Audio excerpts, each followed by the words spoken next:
And here we go. I always start by saying, and here we are live. I need to find another beginning of my LinkedIn Live.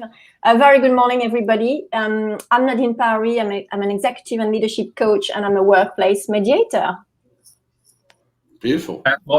Morning, everybody. My name is John Longford. I'm a financial advisor. I help individuals and businesses reach their financial goals. And it's my turn now. So beautiful introductions by two people there. My name is Mahmood. I'm an accountant by qualification, former teacher, worked in industry, worked pretty much in most industries. And nowadays I help businesses make more money, save time, save tax, and have a business they would enjoy. That's great. That's great. And we should say that we are waiting for Leslie Jerry. She's Director of People HR Consultant to come in, but she's having a few issues connecting this morning. So at any point, she will come on and hopefully be part of our conversation today. I shall declare that I know John and Mahmood. I met John back when I was in Newcastle. John, you were my Barclays Premier Banking Manager. Right. And you dealt with a complaint of mine. Remember? That was our first meeting, yes. That was our first meeting, and you did that so well that I thought I want to keep John as my financial advisor from now on. Good for you. And Mahmood, we met at a training with Sam Rasling a couple of years ago. Yeah. And you were sitting not far from me, and we got talking. And then we took the train back together, and I thought, I want this guy to be my accountant from now on. and then you became my accountant, and I am so glad. So thank you. So today we're going to be talking about financial resilience in leadership, and I guess the why we're doing that is that, well, we've had the budget that's been announced. We are heading towards the 31st of March, which is the end of this financial year. And we've got our roadmap to hopefully have, a life after COVID, and therefore we need to start thinking. Well, we've been thinking about planning, but we really need to have a conversation about what it means and how we want the future to shape up for ourselves and for organizations. But when I was looking at the title, I thought, well, financial resilience, people might define it in a very different way. So, John and Mahmood, how would you define financial resilience? Well, John, do you want to go first, or shall I just dive in? Or we're being very polite today, as we always are. I think there's two things. I love the way that you described it as life after COVID, looking forward, and I think that's part of it. Resilience for me is probably made up of a number of attributes and factors, and it's not just about having the right attitude, the right positive attitude, even though that's really important here. It's about being resilient in your own team, you and your team. So there's that sense of well-being, sense of looking after yourself. Is actually having information. So once we have an idea of what's going on in our businesses now and going forward, having the right management systems, having the right financial data coming through and accessing it, that's key for me. Being able to communicate that with some degree of integrity, honesty with all your stakeholders, and effectively action. So indecision is not really a good, comfortable bedfellow to have with you for financial resilience, and you need to demonstrate leadership and action. That's very, very clear. Okay, we're done. We're done. Okay, John, do you want to add anything? Yeah, I think for me, it's just kind of being a bit more simplistic around it. Having a plan, being able to execute the plan, and being efficient around that. So you need to know where you're going and what you want to achieve. Your processes, and whether or not be financial or time management, be efficient with that. It's very important.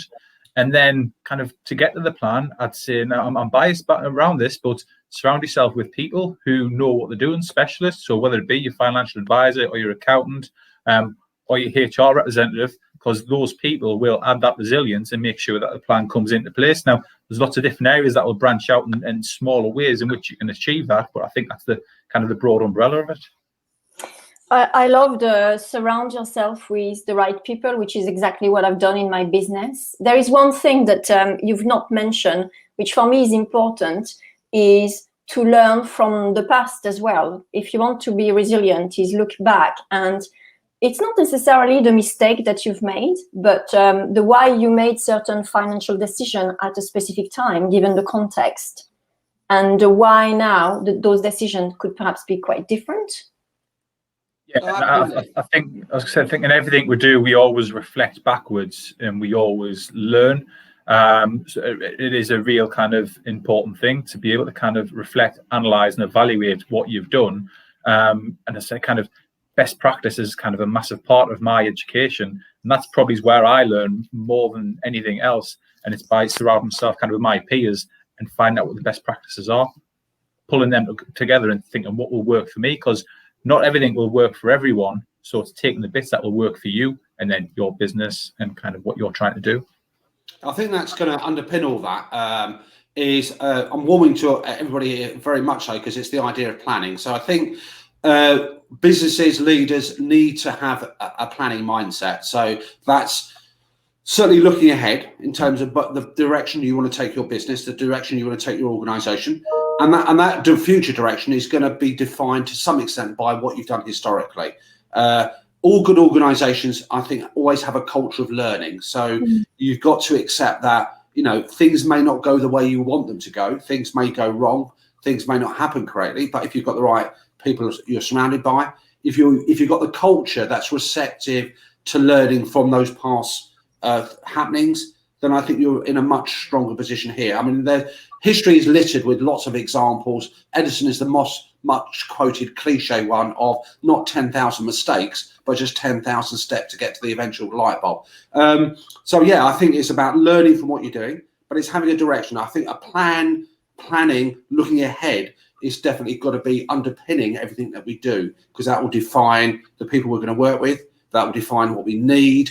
That will define the learning that we're going to do, the investment we've got to make. So it's a whole multitude of these things coming into play.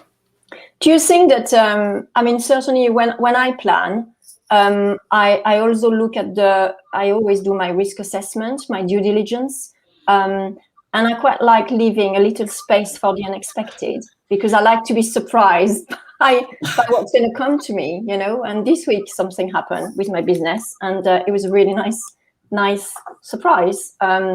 So do you believe that you know, we've got to look at risk, we've got to look at due diligence, but also in our planning, not be so rigid that when the unexpected happen, you can't deal with it. You have to respond to that, don't you? And how do you do it as well when you're just a small team?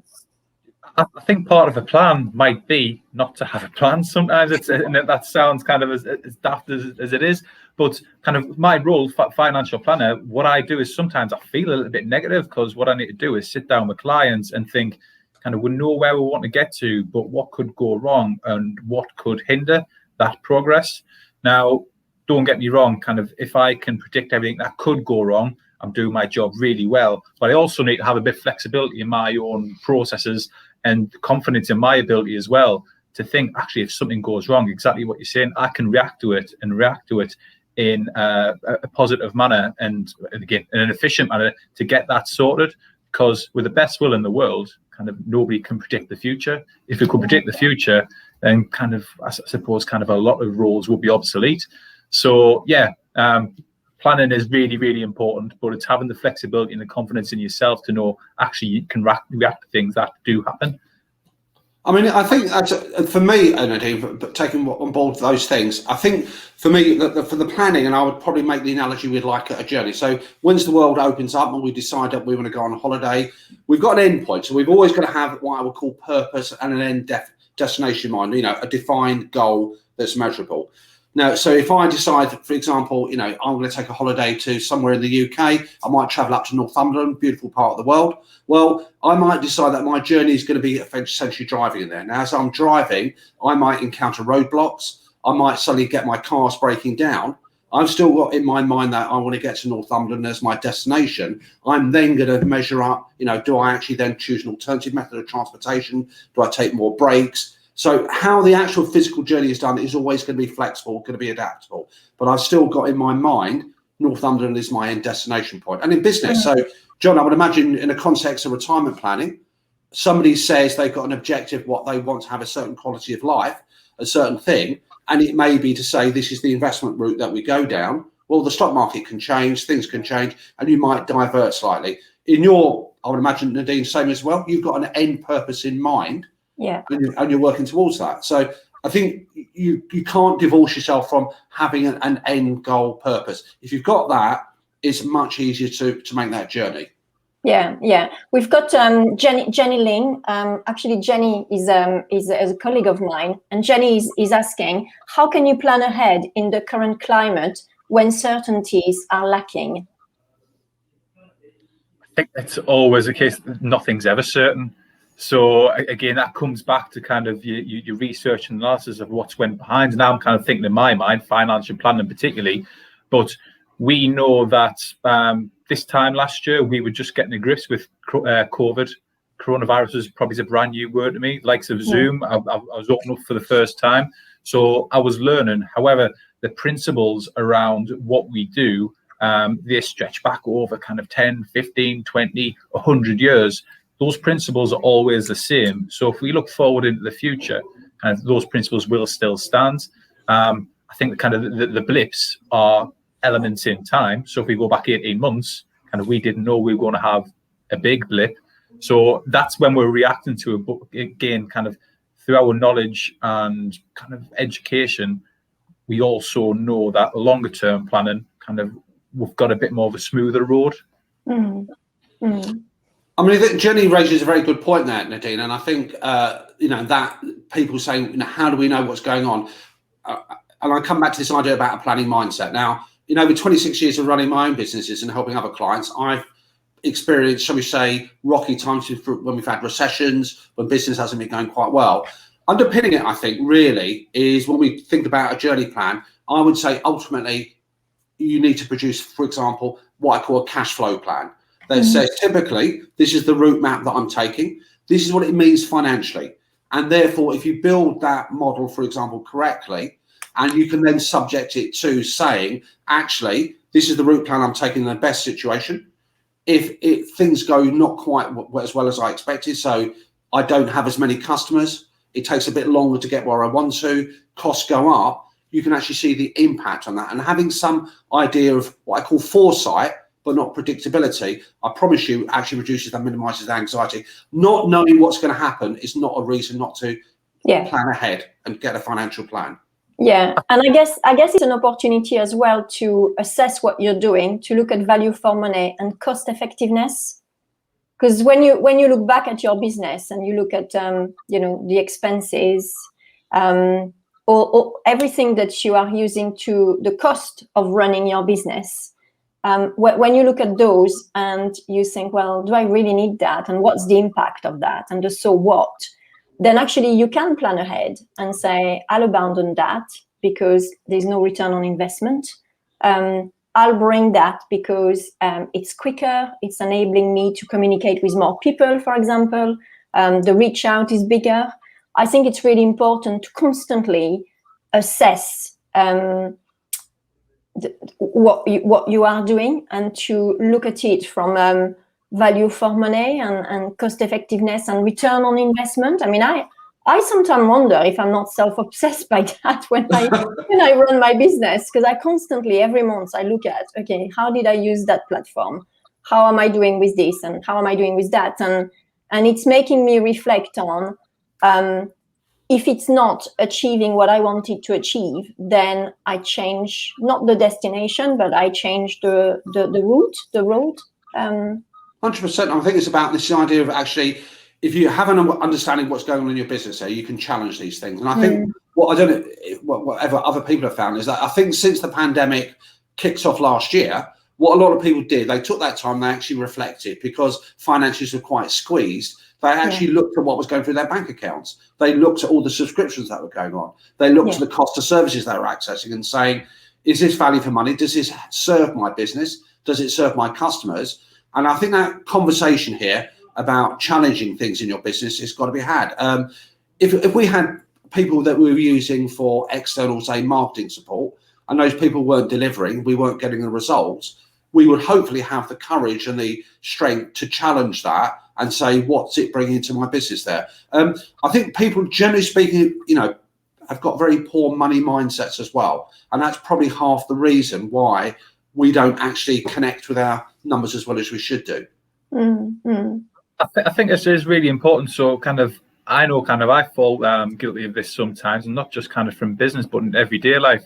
If things are busy, you can get on a hamster wheel, and I admire your kind of the way you go about things and things, because you are constantly reflecting. By your own admission, it's easy to jump on the hamster wheel, especially if you're a business owner, and kind of time is precious. To stand back and take that reflection can take some of that precious time when kind of you want to be concentrating on the business. However, it's essentially important that you do that. So the kind of I work at the minute kind of with a couple of gentlemen who are lean business specialists, and I can guarantee that kind of unless they have their interaction, again, it's come from the specialist point of view, unless they have their interaction, there'll be many businesses out there who won't take the time to step back and think, actually, kind of where can I be more efficient? Certainly with the monetary outgoings that they had. And it all comes back to kind of taking that time to step back and analyze and reflect on what you're doing and working out whether or not that's value for you in both time and money. But you see, this year I've narrowed down and I've gone deeper, and I've had different conversations with you, John. How many times have I emailed you about ideas that I've got? And Mahmoud, I think you've got a daily email from me. I've even said we need to relook at our service level agreement together. But the good thing about that is that because you're reflecting and because you want to get the best, to run your business. It means that every day you're asking yourself some questions. And as you said, John, you have to be surrounded by the best people around you. And it's so important to know who are those best people for you. I mean, I've got my very small team, but they make me go where I want to go. And you're part of it, both of you. And the thing is, though, you demonstrate, and John does, you've got that filter. So when you do approach expert support and people to support you in your business, and I think there's two things that come from that. John raised a very great point there, and it's the whole idea about changing your mindset to actually work on your business and not in your business all the time. And we can get obsessed by short term.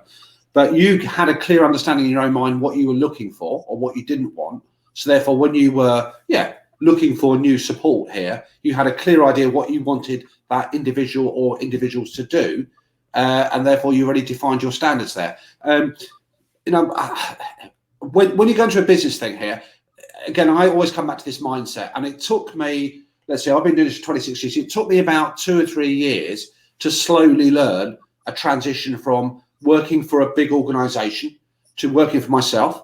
It's still taking me 26 years, by the way, to learn how to run a business in the sense of that in there, where you don't actually personalize conversations. You're talking about your business there. And it's a tough, but it's a positive thing, to be done out there. I mean, I want to say that I've built my resilience thanks to my network as well, because sometimes you think you are resilient, and you are, but actually thanks to the conversation that you are having with people, they feed in your resilience. So every time I talk to John or every time I talk to you, Mahmoud, you're actually making my resilience stronger because you are the expert. Does that make sense? It makes a lot of sense. I think a lot of the time people want to know if they're going on the right path. So can people speak to me and they'll have very specific ideas of what they want to do. And, as if I can turn around quite quickly and say, you're on the right path.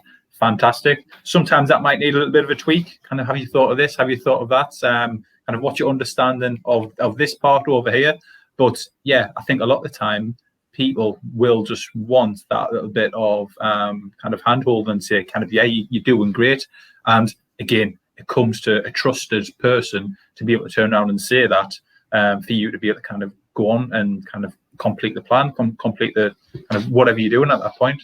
It's that reassurance, isn't it, John? It's the reassurance, and try to avoid people having too many conversations with Pete down the pub or Mr. Google says X, and you want somebody who's been there, experienced it, and actually can say, and you need to be very polite with clients, just to say, that's perfectly fine, but by the way, you haven't considered X, or actually what you just heard or what you think is actually not right. It's not correct. You want to be careful not to go down a rabbit hole. I think you've said a phrase that kind of hinders me quite a bit, and it's the people down the pub, because people can speak so confidently, and there might not, and you know, there might be 95% there, but that 5% that's not quite right can actually kind of cause quite a big detriment. But it's the way kind of you push back on that, and kind of with all due respect, kind of this is what you should be looking at. But yes, it can be difficult, and again, we'll go back to kind of surrounding yourself with those specialists. You might have friends, family who have got fantastic experience and knowledge, but is it up to date? Stuff like the budget changing. Are they aware of kind of everything that's been involved in that, or are you using the specialists around you that kind of immerse themselves in those changes? Yeah, I mean, there's reasons you spent all those years doing exams, John. Likewise here, so yeah, it's not because we got no friends, but that might be part of it. I don't know, but you know, exams, professionalism, and again, being qualified is not necessarily a guidance to being good in what you're doing. It's a combination of the studying, and it's the qualifications and the experience that goes with that as well. Yeah. We've got Emma Stratford. Actually, Emma, you were on my LinkedIn Live yesterday, so thank you for coming back today. And you're saying constantly review, inclusive communication, be responsive. Now, Mahmoud, earlier on, you talked about communication. What I meant, there's two things. So if I go back to my own personal experience, when you know the impact of the pandemic began to unfold in the wider economy here, for me, it was more about actually communicating with our clients, making sure that all my staff were up to speed, they were comfortable, they were happy. It was about being honest as well. So, you know, trying to pretend that everything's perfect, you know, is not the way. So in the communication, it's got to be speedy, it's got to be authentic, it's got to be, you've got to respond. You can't just have one-way communication. It's got to be a dialogue as opposed to a monologue there. And I just found with lots of people in the space, not just my space there, lots of people weren't actually responding to anybody. And people when you create a vacuum and you're not communicating, what happens is people fill that vacuum with their own thoughts, their own ideas, which can be very difficult to reconnect back to. So yeah, it's about being responsive. It's about knowing what you are talking about. So it's practical stuff. So like knowing what's going on with somebody's business. If you don't have that access to data in real time, it's very difficult to communicate to your team, to everybody else, what's going on. When people had to make cutbacks, when people had to do things positively, unless you've got a clear understanding of the situation, all you're going to be doing is communicating what I call just very, shall we say, loose words which have no meaning. And I think it would be fair to say, Mahmoud, that you are communicating more and more live on LinkedIn. And John, you are writing some posts on LinkedIn. You're very, both of you are very visible on LinkedIn to build people resilience, perhaps, you know, because we're listening to you, because we are reading what you are writing. I think that's really important to share with people, where you don't need to wait that people are going to ask you a question to feed in their resilience. You're giving to people. I think it's very important that you do kind of open your arms and say to people, kind of, listen, I've got information, I've got knowledge that you might need. And it's almost kind of just connecting with what their need is at that point. So some of the stuff I put out on LinkedIn and some of the stuff we'll talk about today won't be relevant for everybody, but it will be relevant for some people. And then we might move on the topic, but it's kind of sharing that information and almost encouraging the conversation to unfold from there. Now, by sharing information, I think kind of what you are showing is that you are open to that conversation. And without wanting to kind of do myself out of a job here, the main role of what I have, kind of, it's not the product placement or anything like that, is trying to make the kind of financial planning, trying to make it simple for people. If I can help them understand it and it's going to be simple, then that's my job done. And what we can do is we can move on from there. It's not what products you have, and it's nothing to do with that. It's making it simple, and that is by being as open as possible and engaging in conversations. Yeah, it's making it accessible, isn't it, John? So it's just making everything accessible. So from what you do, Nadine, John, and myself, it's about saying, look, it's important that you do this. So it's important that you have those difficult conversations. It's important that you plan ahead for thinking about your future. It's important that you connect with your numbers to do that. So that's the important message. Obviously, in terms of how you do that, how you implement that, there's people out there, there's people like us three that you tap into, but there's two messages that go at the same time. Make sure you're aware that why it's important to do this and how it's going to transform and change your lives for the better. And then the actual physical implementation of whether it's a particular product is the thing that comes really to support that. Mm-hmm. We've got Jenny who comes back to the planning, and she said, doesn't that presuppose you have a financial cushion to support you? I'm thinking of businesses that have no income over the past year. Yes and no. I mean, here's how I would look at it. On the news this morning, I picked up the fact, unfortunately, Carluccio's, for example, went into receivership. Now, pre the recession, and to be fair, the ex-chief executive said that pre the pandemic, they'd gone through some financial restructuring. They had some problems anyway, and COVID just pushed them over the edge, okay, and that just closed the door. Now, if you're going ahead, if you think your business does not have a future, if you think that's it, all your customers are gone and there's no money in the bank and it's completely dissipated and you can't move that business forward, that's fine. That's a different conversation. If you feel that your business has got prospects, if you feel that you can do something with your business, then you've got a future there. And it's about thinking, what does this future look like? And then deciding at the end of it, what do I need to do financially to support my path going forward? And ultimately, until you translate your journey into a cash plan, a financial plan, you won't actually know what you should be doing going forward. So for me, again, I don't know if that answers the question, but that's how I would look at it. John, do you want to add something? I think my boots kind of pretty much nailed what I was thinking there. Yeah, nothing to add to that. Nothing to add. Okay. So what about, I mean, we talk about financial resilience here. But what about when we have clients who actually, aren't resilient, and we have a duty of care to help them in terms of financial resilience? How do we do that when we know we can see their plan and we can see that it's going to be difficult, but they're not quite resilient? What can we do to help them?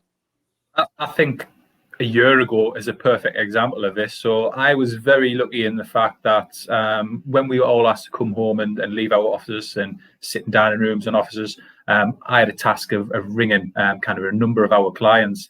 Now, essentially, what had happened was stock markets had dropped, people's pensions and investments, they had dropped. So it was very much kind of being proactive and going out and speaking to those people. Now, I was very lucky in the fact that, in testament to my colleagues who put plans in place, because a lot of these people, the first time I'd spoken to them, they were already educated enough to say, listen, we're aware that investments go up and down. It's a very difficult time at the minute, but we're confident in the knowledge that we've already been given that investments will come back over time.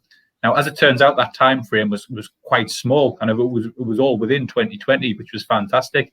However, there were a handful of people who were worried, and it's at that point it's taking them by the hand and offering kind of the expertise, their knowledge, but also the empathy of putting yourself in those people's shoes. Because again, I mentioned it earlier on, I can live by a number of different principles, and I can detach myself from people's emotional states when it comes to things like the retirement planning.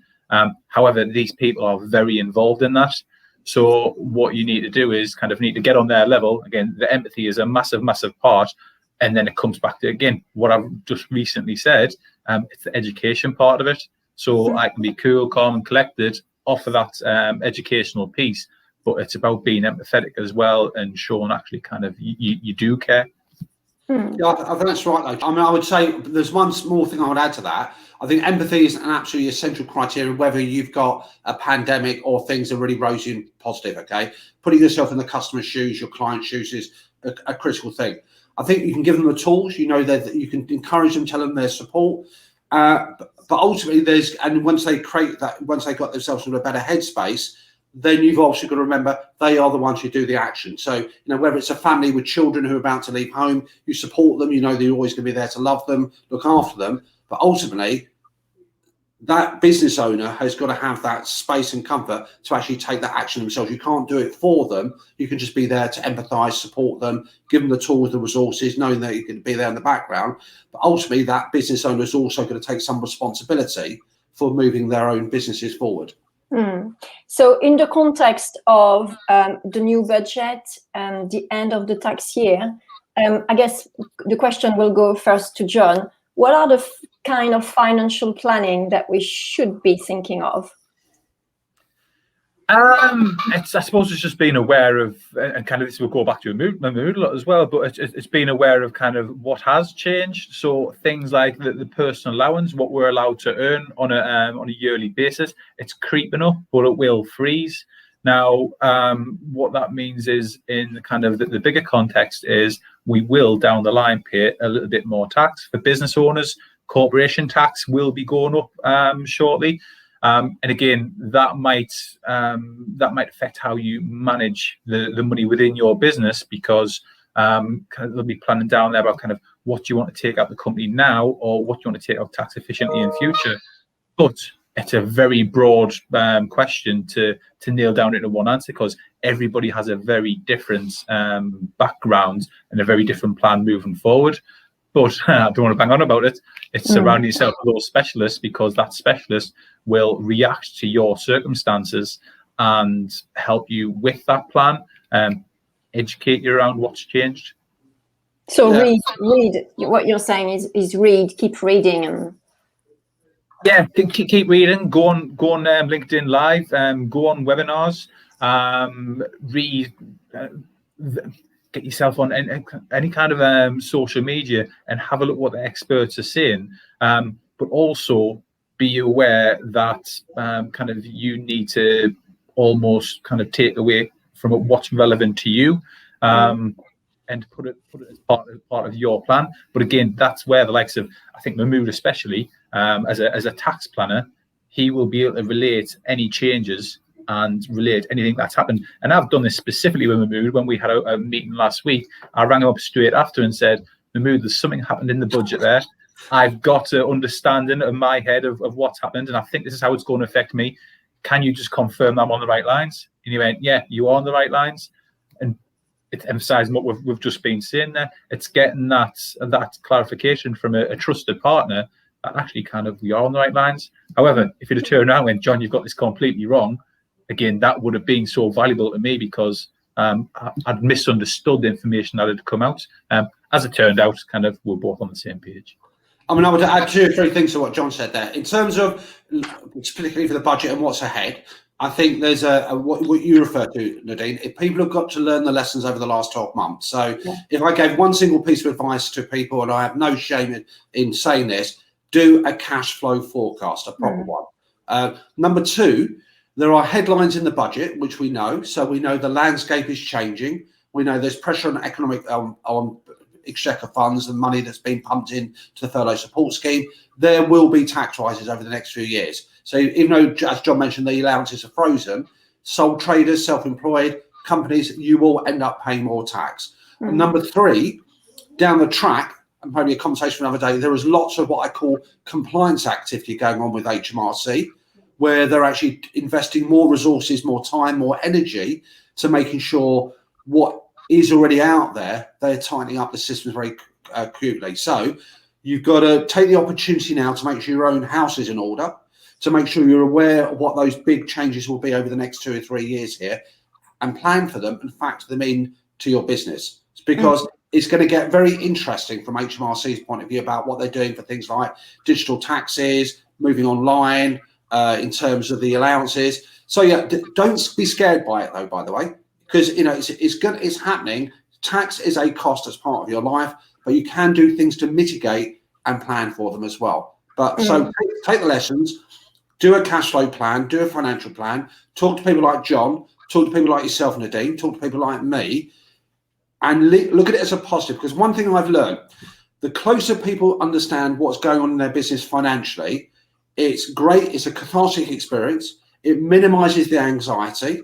It puts them more control, and actually it makes them feel very positive that they actually have got a better understanding of what's going on financially. Mahmood, there might be people listening who are thinking, I've no idea how to do a cash flow plan. So you've got a lot of resources on your website. Do you want to say something? Yeah. Yeah, certainly. So if there's couple of things here. If you want to go onto the website, you can drop the link later on. If you go to the resources, there's a free cash flow guide that you can access. That will talk through there. There's videos and broadcasts and stuff I've done on that. I'm planning to do a webinar, I don't know if that's the right term for it these days, sometime in early April on cash flow planning to talk people through the steps. So I would say have a look at it, but don't confuse doing a cash flow plan with saying I can predict exactly what's going on. Don't confuse that with saying I've got to be a great mathematician. Think about your vision first of all, and then the cash flow just translate that. So yeah, lots of resources, lots of free guides on the website. Check out the resources and watch out if you're happy to publicize it through your network as well, Nadine. There's a cash flow webinar coming up in April. That's good. That's good. John, anything from you on that? No, again, just echo on kind of what Mahmood said, kind of understand where you want to go and kind of put those plans in place, use the tools that are available to us to do that. I've been on Mahmood's website myself and used those tools. They're fantastic. Yeah. There's one topic we haven't discussed, and it's actually been challenging my resilience. Okay. Which is Brexit, because my business is international. And I've had to register for the MOS VAT and go through the whole process. And I find that quite challenging, actually.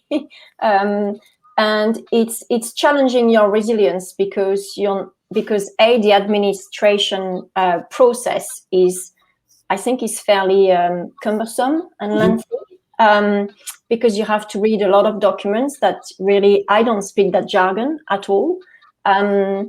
Because it's quite complex, because I'm not quite sure what I'm doing because it's new, and it's taking a lot of time.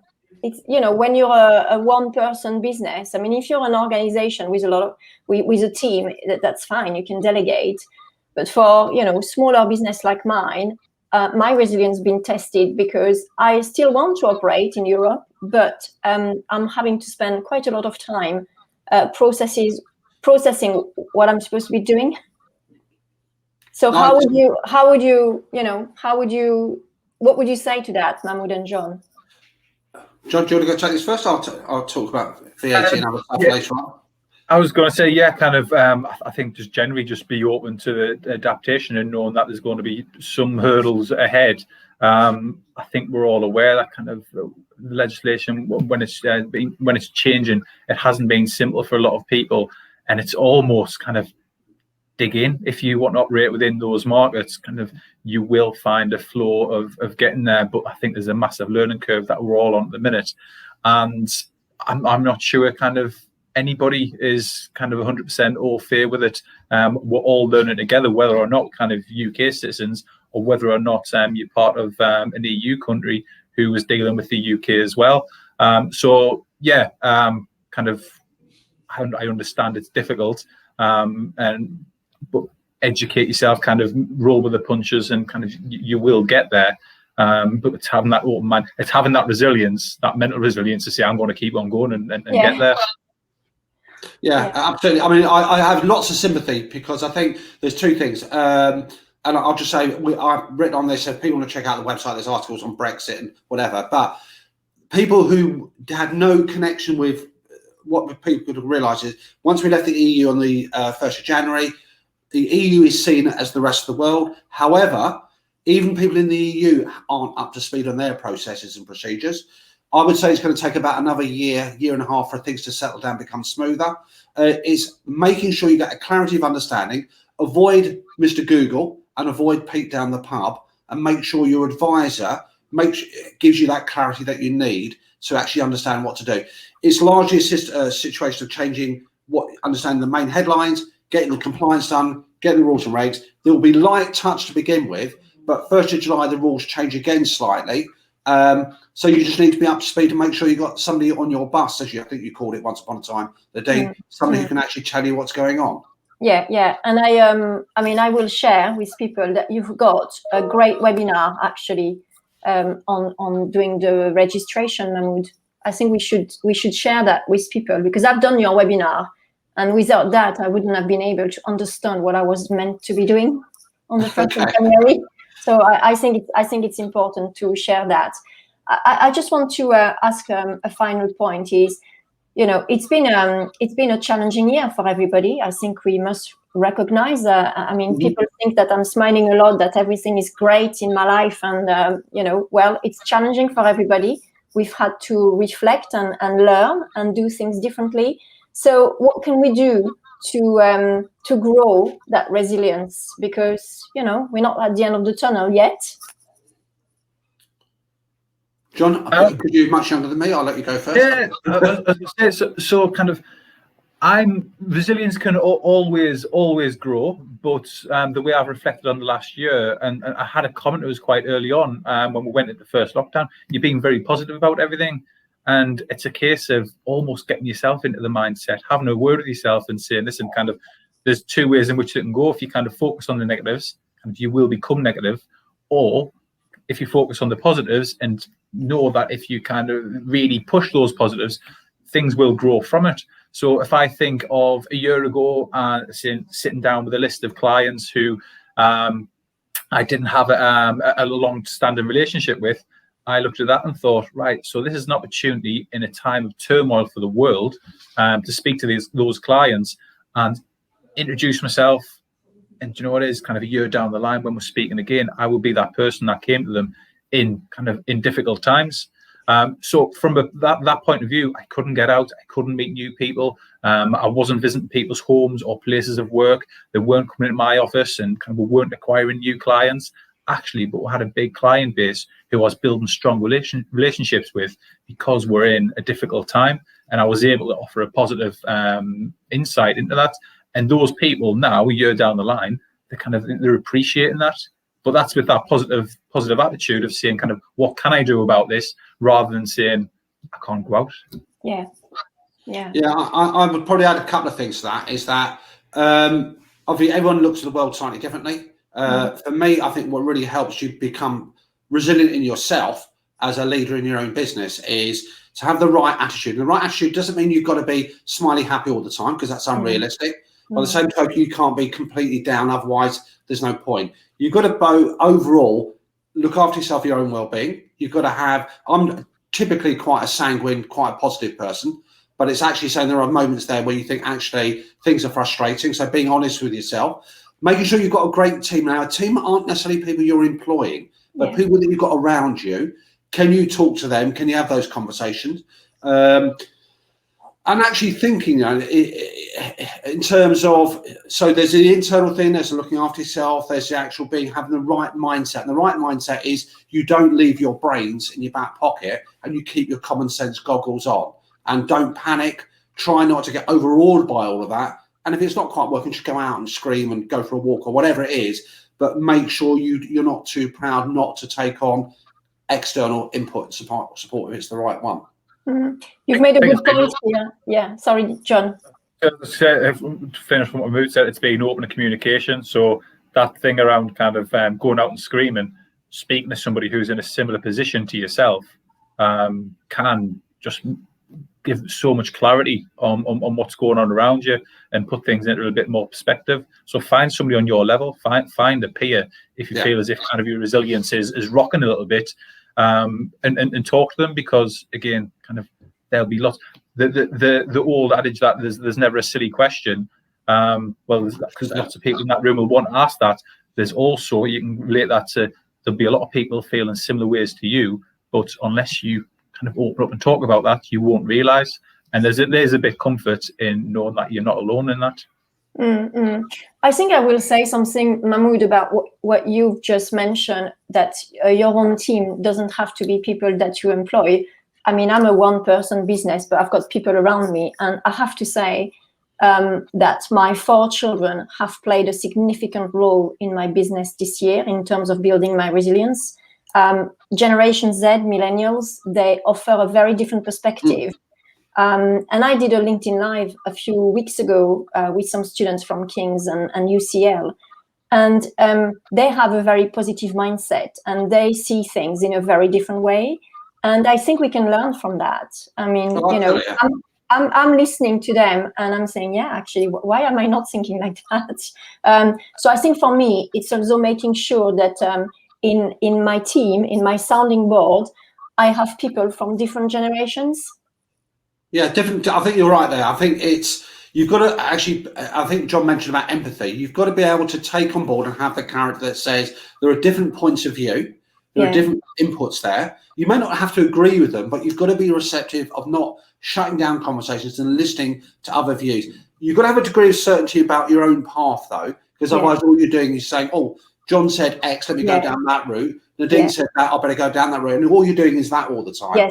So have some degree of purpose, but actually take on board other people's views. Because if you rely just what's in there, I promise you're not going to have a very productive business. Yeah. Okay. So final message to close this LinkedIn Live. Is there anything final that you want to share with our audience? I would say, apart from obviously, thank you very much for inviting me on your broadcast, I would say, look, running your own business, being a leader in your business is a lonely situation because you're the one ultimately who's making all those key decisions. However, you don't have to be alone. So plan ahead. I'm going to be really boring here. Do a financial cash flow plan that reflects the journey you want to take, and then you can actually reshape your story. But be positive overall, and I'll promise you the world will look a different shape in 12 months from now. Okay, thank you very much. John? Yeah, again, keep it really simple. So create a plan. Where do you want to go? How do you get there? Surround yourselves with specialists, and try and keep it simple. Don't overcomplicate things. Thank you. And for me, I always go back to the question that my coach taught me many years ago. When I'm looking at something, she said to me, "What opportunity is this giving you?" And I always think like that when I am, in front of a decision, and I'm thinking, okay, so what opportunity is that giving me?